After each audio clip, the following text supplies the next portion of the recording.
Chapter 2, Crossing the Border to Jordan. The fresh memories of what happened yesterday on the beach were still pounding in my head, when I boarded the bus to Tel Aviv, the next morning. Something beyond just harassment was in what I felt coming up to me from whoever decided to put an end to my will to stay in the country. On top of all the experiences I had to go through in the last few months, there was another invitation for a month of reserve service. I had no intention to reply. I certainly did not want to repeat the ordeal I went through last time I went. The prospect of getting out of the country was very vivid now as I was on my way back to Tel Aviv. The question was, how shall I flee away from this nightmare I was going through, during the last few months? I felt vividly the presence of someone watching me all the time. Even on the way back from Eilat I was covered, and it kept annoying me. In order to get out of the country, I had to obtain departure permit from the military unit I was enlisted in. I had to go and ask for it, but then I will not get it, unless I completed the 1-month service that was pending. To honestly leave the country, depended on this permit. To receive the permit, I had to go to the reserve service, which I swore I will never do again. I had one choice. The border to Jordan. It was a dangerous path, but the prospect of finding myself in a cell of prison, in the Zionist state, for some stupid unreal reason, terrified me. I did not belong in jail. I was an honest law-abiding citizen all my life, and losing my freedom was about all I could take. It was obvious they spend a lot of resources to have me covered, 24/7. It is expansive. It requires a large number of people. Those who decided to get on top of me were not of the kind of people with much time and passion to deal with me for a long time. For them, it is much easier to put me in jail. That would probably quite me for good. Also, the fact that inside their own system, the prospect of taking so-called good care of me, seemed to them, the easiest path. But I was not prepared to go to jail for any reason. Not for any price or risk. I was not ready to give up my freedom. I was ready to get killed, and not give up my freedom for something I did not do. The fact I was thrown to jail a few months earlier for nothing, was clear enough indication that this is what is going to eventually happen. The long ride from Eilat to Tel Aviv gave me enough time to think the situation over and over again. One thing was clear to me. Whoever took charge of my life, within the Secret Service, was not going to just let go of me. I had to find the opportunity to do something completely unexpected, at any price, even risking death. When the bus finally arrived to Tel Aviv, I was determined to take action soon. All I needed was a short break. I had always the feeling when someone was watching me. I had to have a short break so I could certainly know I was left alone for a while. That opportunity came the very same evening, the day I was back in Tel Aviv. Sitting on a bench in a park in Rishon LeZion, it seemed to me a desperate situation. How shall I go on with my life with a constant shadow over me? As the evening peacefully arrived, I was still sitting on that bench. I decided to do the least expected. Go back to Eilat. This time, not by public transportation. This should minimize the chance of being followed. I walked out of the park and headed by foot south, to the main road to Rehovot. I stood on the side of the road and tried to hitchhike south. The days were holy days, celebration felt everywhere, for it was the Passover 7-day holy day. I was in civilian clothes, but with my military chimidan, an army bag I had personal things in. So, I put the bag in front of me on the road, which was a sign for drivers that I was a reserve soldier. Not even 5 minutes passed, when someone pulled over and picked me up. It was a short ride to Rehovot, but I felt it was all I needed to disappear. I had a strong feeling I managed to discard off my tail by disappearing. The guy who picked me up was not the kind I would recognize as one of them. I sensed it. I started to develop a special feeling towards strangers, that in the years to come, will help me greatly. As soon as I got off the car, I paced quickly through the entire main road that crossed the town of Rehovot. After 15 minutes, I found myself in a pickup station for soldiers, heading south. It was a clear, mild April night, and the excitement that started to build in me, I completely forgot all the exhaustion I had from a long day on the road. Traffic on that particular evening was very light, because it was a holiday. Next to the hitchhike station, was a bus station. I decided prior to all this, that I was not to use public transportation to minimize the possibility of getting traced. The traffic on this road did not look promising. I decided that after a certain period of time, if I don't catch someone to get to Beersheba, I will board the next bus anyway. I didn't have to wait long. As I was still thinking, a small old Renault 4 pulled in. There was a young couple in the front seats. They seemed a kibbutz-type youths, by the style of their clothing, and by the style of the way they offered me the reward. Beersheba only. I didn't need more than just say thanks a lot, using their own kibbutz dialect, to express my gratitude and feel at ease, as I climbed inside, and we hit the road. Milum? Means reserve service. The young guy asked, as he offered me a cigarette.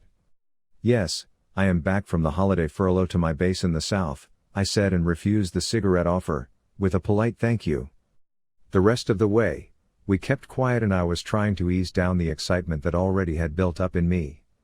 When we arrived in Beersheba it was already midnight. Luckily, they dropped me off at the southern exit road to Eilat. They were very polite to explain that their next station is one of the kibbutzim in the area. I was very surprised to see that the hitchhike station to Eilat was practically crowded at this time of the night. Both soldiers and civilians were standing, waiting for a lift because at this hour there was no public transportation in use. In the first few minutes since I arrived to the station, I found out that most of the people who stood there, are waiting for a lift, actually did not intend to arrive all the way to Eilat. This left me the only candidate to board a vehicle to Eilat, should one arrive and offer a lift.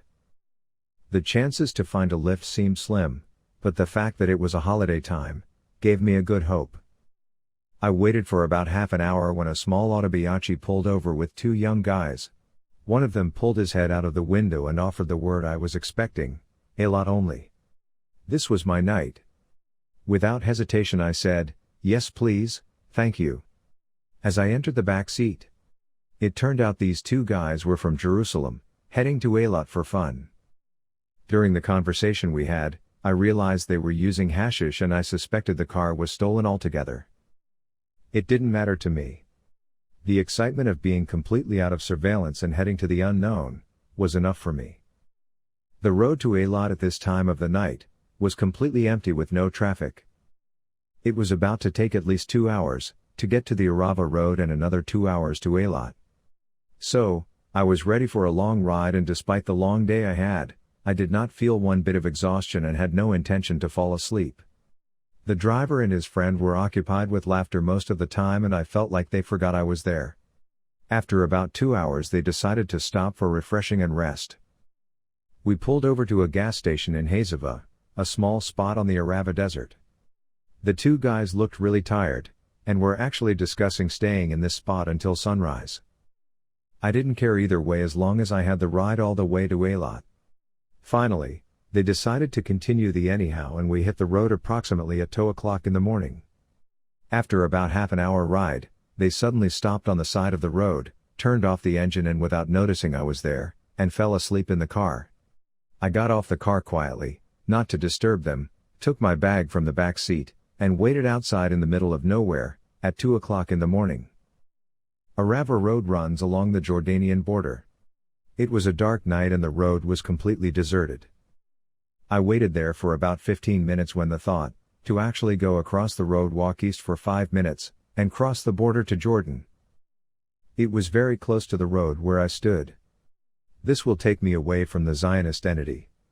The more I thought about it, at that moment, the more I chased my fear away. I didn't care about the consequences.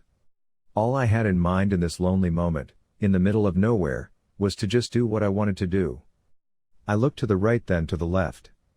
Nothing was in sight, the two guys in the car were in deep sleep. I looked up to the clear night sky and decided to do it. Without hesitation, I crossed the deserted road and hit the white desert sand. Everything inside me turned tense.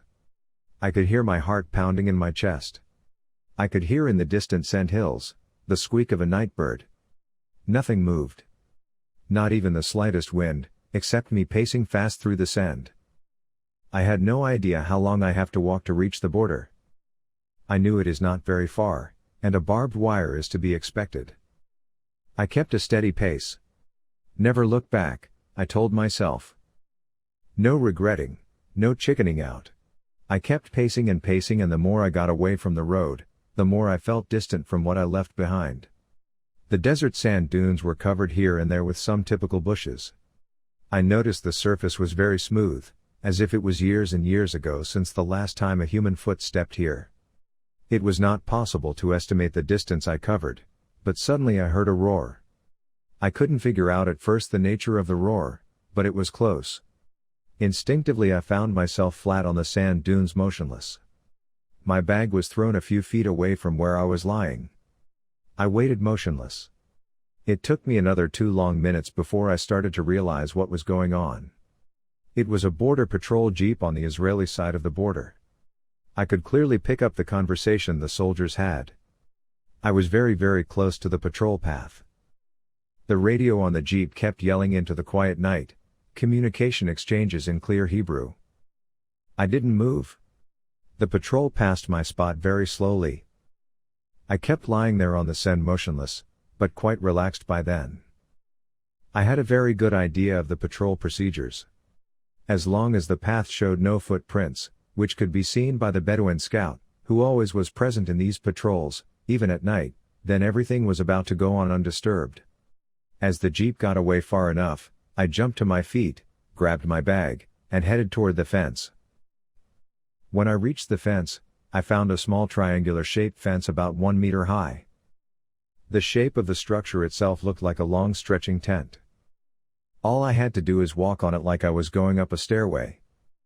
In about 10 meters away from it, on the Jordanian side, stretched another fence, but this one was of regular standing-shaped fence, about the height of the first one on the Israeli side. I didn't have time to think. Either I do it, or I don't. Without hesitation I started to climb the fence. It took me 3 steps to get on top of it. I had to balance myself when I stood there on top of the fence. The bag I was holding in my left hand almost flew away from me, when in a split second of lost balance, I tried to grab on something. Nothing did. My right palm caught, as I was trying to steady myself on the fence. It was the invisible electronic alarm system wire that my hand caught. Instinctively I pulled on it without realizing I am triggering the electronic system. I tried to balance myself. By the time I did manage to balance and jump to the other side, I realized I had triggered an alarm in the entire region. This is a typical emergency standby situation, when there is a vivid suspicion of border penetration. It was too late. Nothing I could do now. I knew that in a matter of minutes, the entire area is going to be swarming with forces from the Israeli side. I was about 10 steps away from the Jordanian soil, but by God! Mines! How could I forget? The strip between the 2 fences was always full of mines. I had to go either way. If I turn back, I may still get out alive, but with a long time in jail. If I continue right ahead, I may step on a mine, and no more me. A split-second decision for life or death. I managed the internal powers to rush the last 10 steps. No explosion. Quickly I raised my right foot, threw it above the short fence, then the other foot, and there I was in Jordan. I started to run east. The very first feeling that struck me during the first seconds was relief, great relief and joy. I didn't know why at the moment, but it was for passing the great gamble I took with that minefield.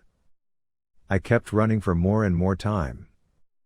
I could hear in the back the rushing jeeps of the Israeli side. I didn't care, nothing they could do. This time the border penetration was on the opposite side. My heart was rushing with me as I paced ahead, my head was pounding with every heartbeat. I could feel it.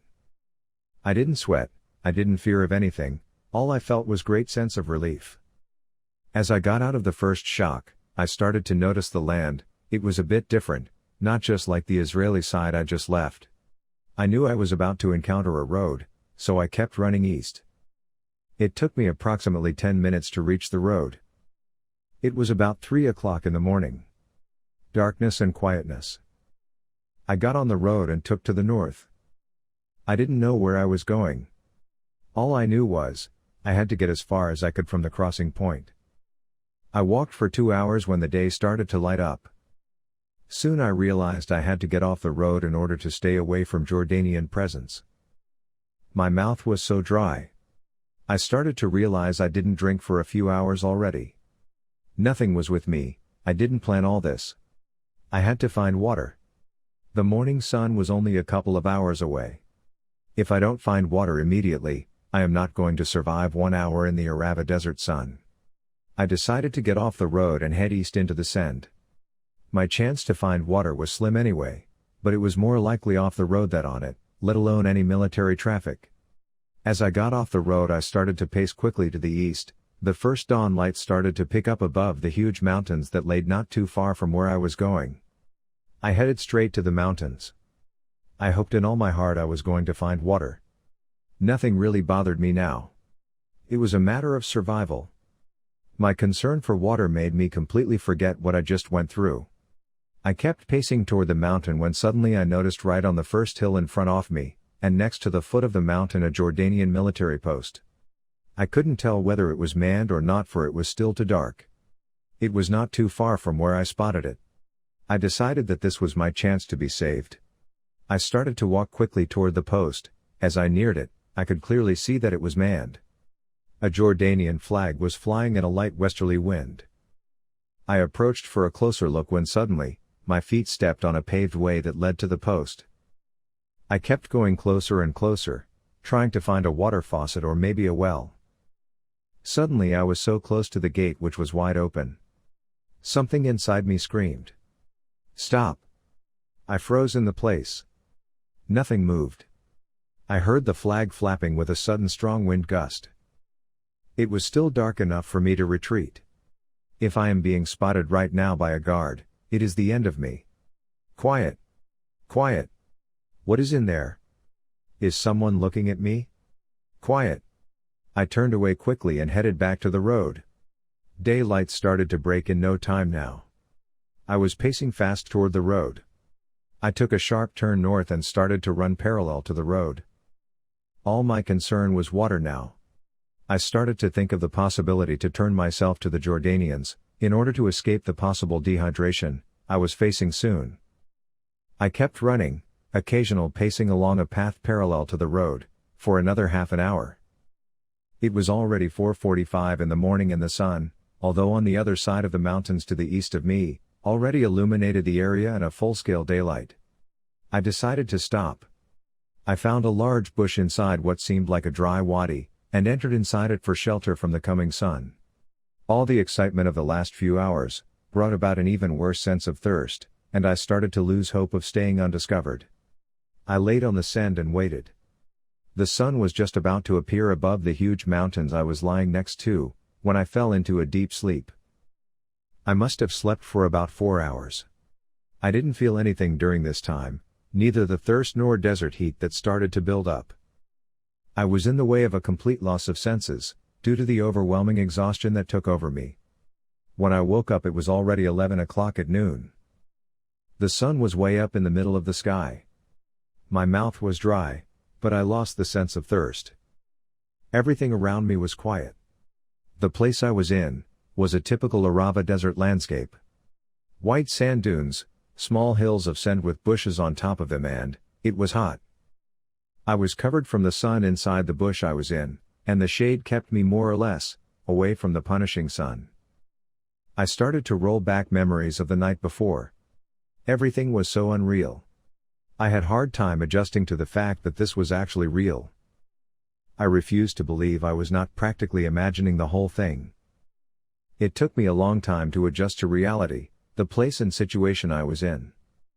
I started to remember the Seder of Passover I participated in only 2 days before, and that even made me more disoriented to the actual condition I was in.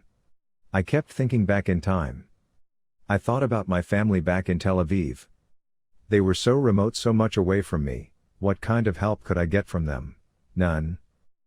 I was alone, very much alone, and it was a creeping feeling that started to enter my heart as I began to realize where I was. I looked at the huge, ugly, wild ridge of mountains I was thrown right on the foot of, and wondered what was right behind them. What laid there beyond those mountains for me? The thought gave me a shivering blow of chill through my spine. I knew one thing: it is going to be rough. I knew those Arabs. They had hate, blind hate for anyone who is a Jew. I came to realize that what I did was actually a suicidal act, and I began to accept the fact that I was not to survive for a long time either way, in the hands of the Arabs.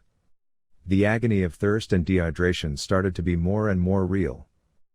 It took the Jordanian the entire morning and afternoon to find me, and they finally did. An armed Land Rover packed with soldiers came running around the hill I was hiding at. I realized that they were on my traces and knew I could hide no more. It was time to face my reality. If I keep hiding, there was a good chance they will open fire, as soon as they spot me. I jumped out of the bush and raised my hands high in the air. It was about 10 seconds that I stood there with my hands up, before they saw me. One of them started to yell in Arabic, "Hayo, hayo," meaning, "There he is." The Land Rover Jeep took a sharp turn toward me, and stopped about 20 meters away. The soldiers jumped out of it with M16 rifles in their hands, and approached me slowly. I stood there with my hands up in the air, when the officer of the group of 5, jumped out of the Jeep from the seat next to the driver. He carried a handgun. A slick uniformed officer, that made me feel respect for him at first sight. The rest of the soldiers stopped short of me and let the officer approach me first. I was about to yell, "I am only a civilian, don't shoot," but the words refused to come out of my mouth. The young Bedouin officer approached me slowly, with his pistol drawn to the sky. He came close enough, I could see clearly the impression of complete astonishment he had in his face. I started to speak first. "I am an American citizen, don't shoot, please." The entire group just stood there and looked at me. "I am an American citizen," I said once more, and still no response. I knew they got the American part of what I was trying to tell them, but it began to occur to me, they might not understand English. The officer and the rest of the soldiers came closer to me. The fact that I started to speak relieved the tension of the initial encounter, mine and theirs as well. It was a blow with an M16 butt to the side of my face, from a short uniformed Bedouin that stood on my left side. I knew this is going to be hell. When I started to beg for forgiveness in English, a series of shots from the pistol of the officer toward the sky was the way of telling me to shut up. They all kept beating me from all sides. Every one of them took a blow on me, hard enough to make me release a sigh of agony. I didn't dare say a word no more. As they were beating me more and more, the officer stood there and waited. I refused to fall down to my knees.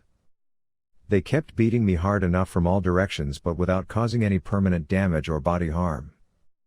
As I realized they were not going to shoot me, the pain of the blows I was absorbing became negligible. They finally managed to get me on my knees.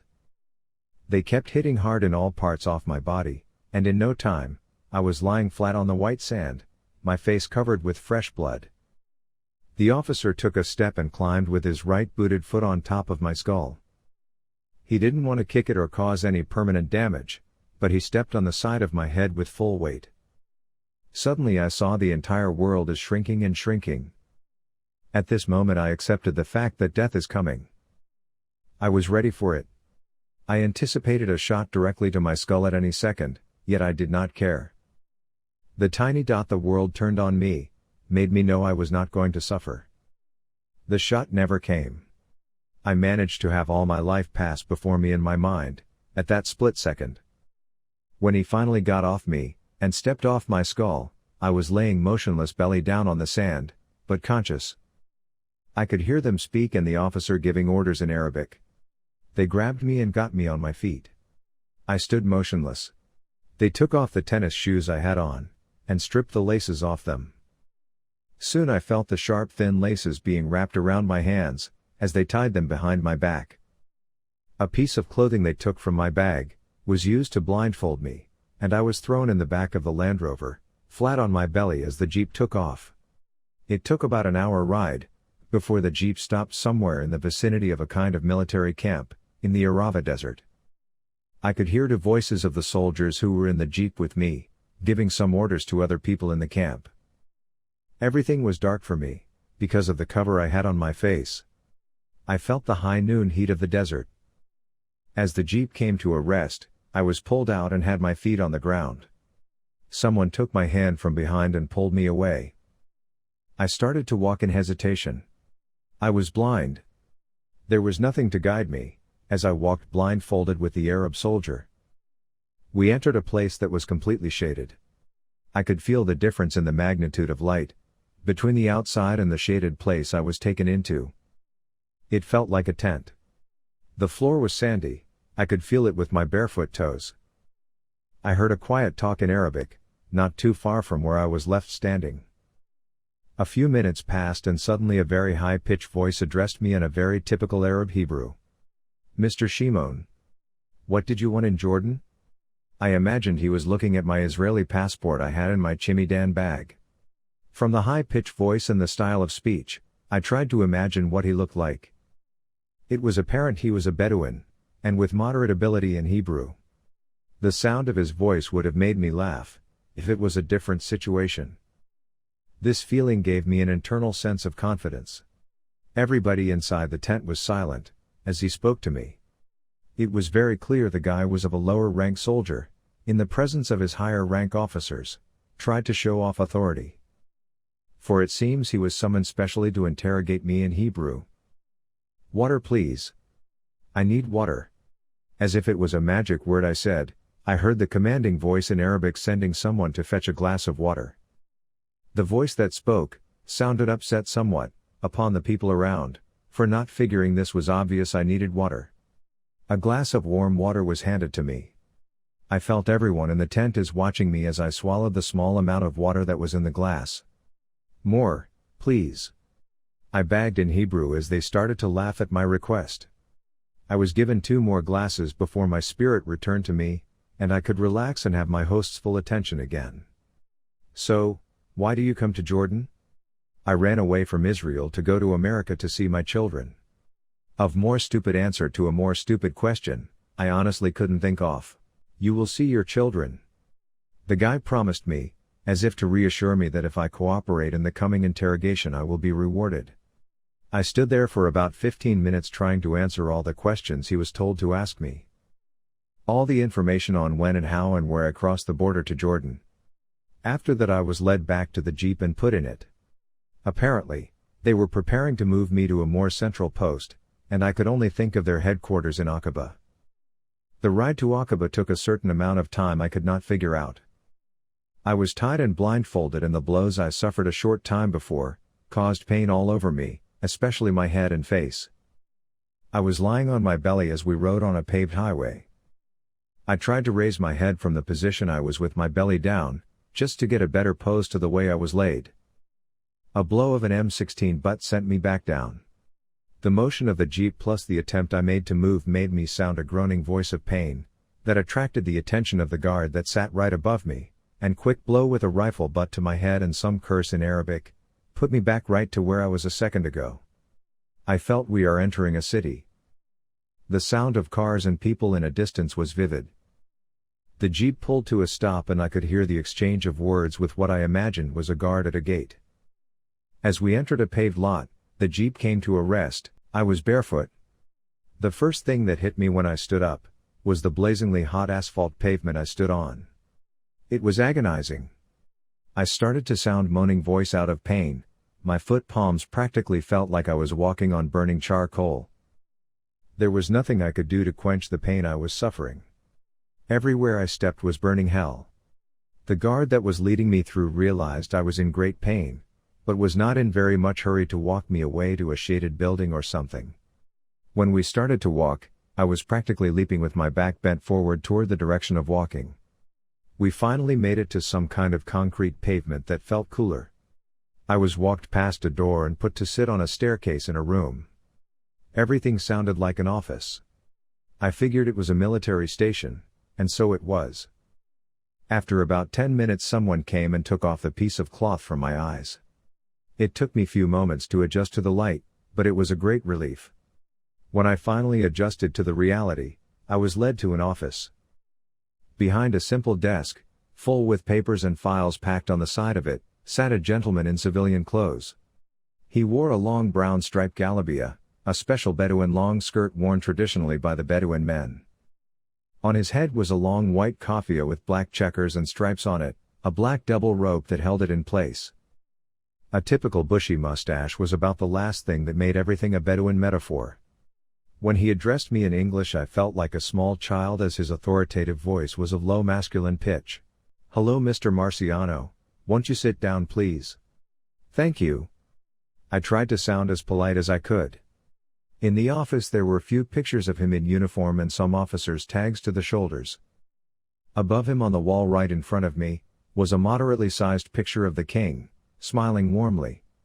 The office was not very large, though it was neat and had an Arabian carpet on the floor, an item that gave a home feeling to the place. "Would you like a cup of tea?" I looked at him, half surprised from the sudden warmth I received from him.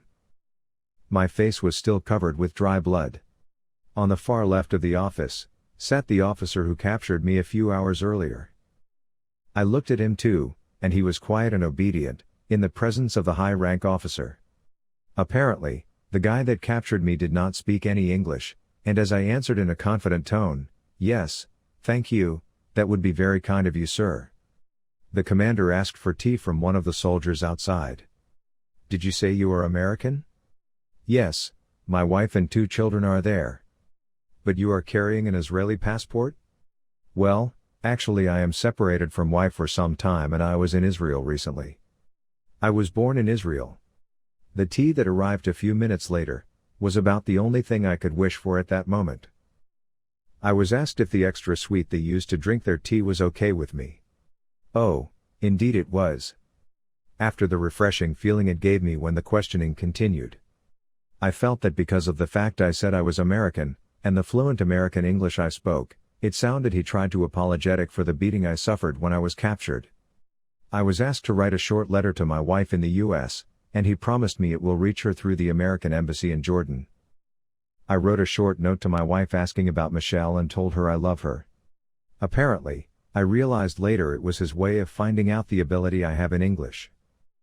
When he finally decided I was more or less telling the truth, he told me I had nothing to worry about, and that everything was going to be all right with me. This was my opportunity to ask for my tennis shoes. "Sure," he said, and ordered the young officer to get them for me. I didn't care what was going to be done with me in the immediate future as long as I was certain I was not going to suffer any kind of beating or torture. The politeness I started receiving from him indicated it was a matter of time before I'd be sent back to the Israelis. After about half an hour we spent together in his office, he ordered to take me away, and I was put in a room not too far from there. I never saw this gentleman again, but his warm smiles and politeness would be in my memory for a long time to come. I completely changed the way I thought about Arabs, and Jordanians in particular, after I met this gentleman. It was probably used for accommodation for the guards of the camp. I was left without being blindfolded, and it was a refreshing sense of security I had temporarily. A few moments later, one of the soldiers entered the room with a huge tray filled with all the food I could ever think of. I wasn't very hungry, because of the excitement of the unknown to come, but it was already almost 5 o'clock in the afternoon, and the desert sun started to decline in the west. I could not eat anything. I just grabbed an orange from the tray, peeled it and enjoyed the juicy refreshing delight. The first night in captivity came on me in Aqaba City, inside an army headquarters. I was taken to another building and put in a tighter security, in another office. I took the chance to catch some sleep. After about 2 hours, the door was opened and someone came to take me away. I didn't know where to, but I suspected I was taken for interrogation. I was right. I was led to a large building and about a few dozen yards away from where I was kept. Because my eyes were not covered, I suddenly could see the lights of Eilat in the distance toward the west. It was already night and the sky was so clear, I could see the lights of Eilat as if they were right at the end of the street. It was a marvelous sight. The shape of the streets of the city that were drawn by the straight lines of street lights looked so neat. It was in complete contrast to the same sight I used to see so many times from the opposite side, when I looked toward Aqaba from Eilat. I entered a large room that was very much like a huge office. In it, there was a large conference table with many chairs along it. On the walls were many pictures of old white-bearded Arab men that seemed to me as important Islamic prophets. I sensed a touch of holiness in it. The room was full with cabinets that had glass doors, about the height of an ordinary adult. Books and trophies were in those cabinets, and almost entirely surrounded the walls of the entire room. My entrance sent a split second of silence among the 4 or 5 men that were seated randomly around the table. One of them at the head of the table, looking like the one that was in charge. They were dressed in civilian clothes, mainly white shirts and dark blue jackets. I could not notice any one of them wearing a tie. They were in good mood. The smiles they exchanged between themselves as they were speaking to one another indicated a profound sense of relaxation they had in this mild spring evening. I was given a seat at the end of the table, facing the guy who sat opposite to me and apparently conducted the interrogation and was actually in charge. The rest of them seemed to be only following suit as he went along. "Well, how do you feel, Mr. Marciano?" "All right, sir, except those bruised places in my face and head. I complained. We are very sorry, you know. We ordered an investigation on why you had to be beaten." "Tell me please, how did you cross the border line?" "I was running away. I admit I didn't do it just by accident." "Who were you running away from, Mr. Marciano?" "Well, it's a long story, sir. I can only say that I didn't have an exit permit to leave the country to the U.S. to see my children." "I didn't know you need a permit to leave Israel." "Did you serve in the Israeli army?" The question I heard struck me sharp in the heart. I knew. They were looking for some intelligence information. The fact that I was an asset to them probably occurred to them soon as they realized I was an Israeli citizen as well. I was not going to reveal anything, and it was better if I just stated a direct lie, saying I never was in the Israeli army. But for some reason, that seemed to me of more danger. I knew they were not going to believe me. I had to find the right answer, and quick. "Yes," I said immediately, trying to conceal any hesitations I had. "I was an automobile mechanic in my service." "Oh, I see. And where were you stationed at?" "Beersheba," I said quickly, the first thought that flashed my mind without thinking at all. "You say that you were stationed in Beersheba as an auto mechanic?" "Yes, sir. What kind of equipment did you work on? Jeeps, tanks, carrier? Personnel vehicles? Tell us please." He sounded very reassured of himself. I had to figure out a way to keep the conversation in the auto mechanic business. I didn't want to get into a situation where I will be caught lying because of mismatch in details. It was not very clear to me at all how these people were informed of the military in Israel. One thing I knew for sure, they came somewhat prepared to extract information from me, and they were determined. I was ready to let go of some things I knew, only if the info I gave could not be of strategic value. A maintenance base in the outskirts of Beersheba I knew about, was known widely to everyone. There was no danger of giving up crucial information. Plus, the knowledge I had about mechanics gave me the edge I thought I had, in order to keep things as low as I can. The gentlemen in the room were looking at me with anticipation. It seemed I was their hope to get info that had to do with the strong Israeli army.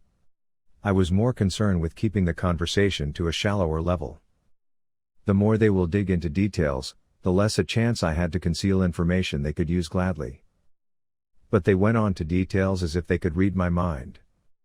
I couldn't keep lying anymore, and after about 1 hour of interrogation, it became more and more clear that I was not a car mechanic, as I tried to proclaim. It was only a question of time before they were going to start to press harder with violence. I was completely desperate at the time.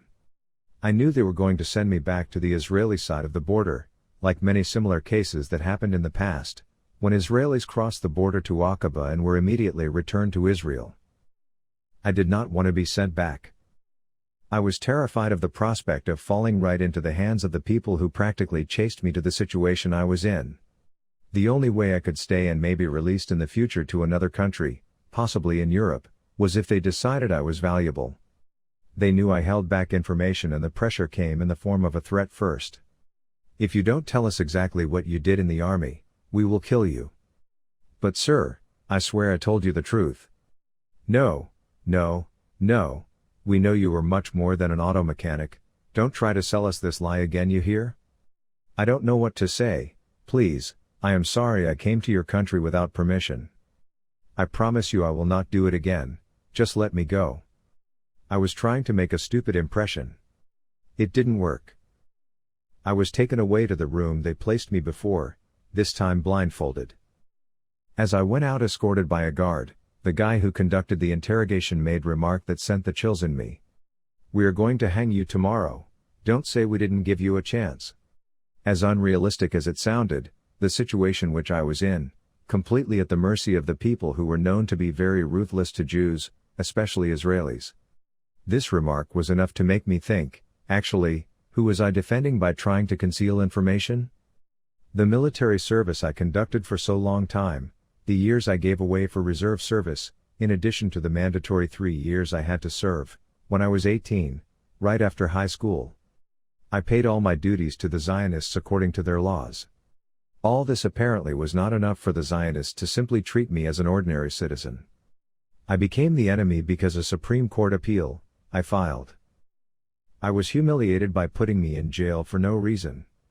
The harassment, and above all, the loss of my freedom, my privacy, I was crushed. All this was the very reason I did something almost suicidal and as desperate as crossing the border to an Arab country, where I could be killed. This made me think again. Who was I defending? So, who was I defending by trying to conceal information which can do a lot of harm to the Zionists, by cooperating with my interrogators? I simply despised the Zionists who crushed me and brought me into my present condition. Maybe I was looking for excuses to just give up the pressure I was put in. But who in the world was to blame for my situation? I was not the enemy. I received a treatment of one. I was ready to give up the fight on the principal issue of Shabbat, in the Supreme Court, but I was thrown to jail for no reason, when I was on my way to the Kotel Maravi in Jerusalem.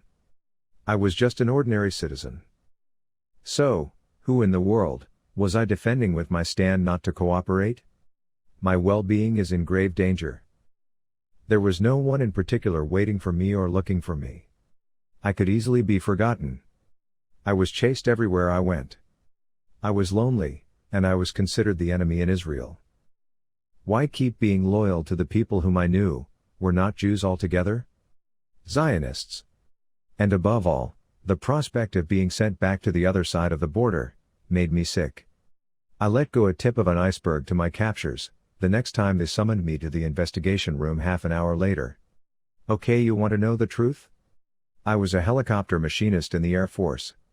When I said it, everybody in the room turned into ice. The word Air Force made magic in their ear. I was stunned by the sharp turn in the attitude they had toward me. I further told them I was stationed in Hazerim Air Base. This in itself was about all they ever wanted or expected to hear. As the conversation kept going, I felt these people were so satisfied with themselves, as if they have just earned their year not their day. When the telephone rang in the office, they simply didn't care about my presence in the room. I could understand from the conversation that the guy on the other side of the phone asked about the progress of the interrogation. Kathir, Wala al-Adim, Kathir, I heard him say with laughter to the guy on the other side of the line. In Arabic this meant a lot, in the name of the great Allah, a lot.